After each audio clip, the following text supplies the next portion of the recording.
बिस्मिल्लाहिर्रहमानिर्रहीम। अस्सलाम वालेकुम। उम्मीद है कि तमाम दोस्त खैर व आफियत से होंगे। दोस्तों, आज जो है खैरपुर में जो है मौसम सुहाना हो गया है।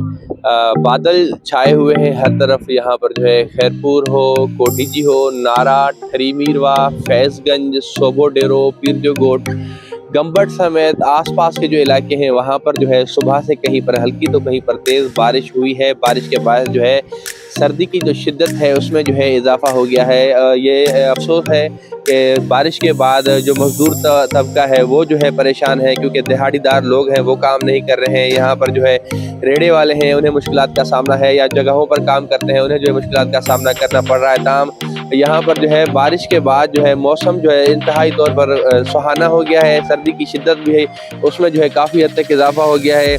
एक दो दिन पहले जो है लोगों ने जो है सोचा कि गर्मी आ गई है, सर्दी चली गई है, लेकिन इस वक्त जो है सर्दी की जो शिद्दत है वो जो है बढ़ चुकी है। सर्दी की शिद्दत के बाद यहाँ पर जो है लोग भी अक्सर औकात हमें घरों तक महसूस नज़र आ रहे हैं। यहाँ पर जो है काम काज में भी लोगों को मुश्किलात का सामना करना पड़ रहा है। इस वक्त भी आप देख सकते हैं कि यहाँ पर जो है हल्की बूंदाबांदी का जो सिलसिला है वो जारी है। महकमा मौसमियात के मुताबिक यहाँ पर जो है बारिशों की पेशगोई की गई है, ताहम ये नहीं बताया गया है कि बारिश कितनी हद तक पड़ सकती है, तेज़ होगी या कम होगी, तो ये जो है कहना कबल वक्त है। लेकिन इस वक्त जो है बारिश का जो सिलसिला है वो जो है जारी है। मौसम सुहाना है, लोग एंजॉय कर रहे हैं, घूमने के लिए जा रहे हैं, लेकिन जो दिहाड़ीदार तबका है वो जो है हमें थोड़ा बहुत परेशान दिखाई दे रहा है। तो अपना ख्याल करें, अहले खाना का ख्याल करें, सर्दी से बचें और मौसम को एंजॉय करें। इसी के साथ मुझे दीजिएगा इजाज़त। इंशाअल्लाह ताला मिलेंगे आपके साथ दूसरे वीलॉग में। अल्लाह हाफिज़।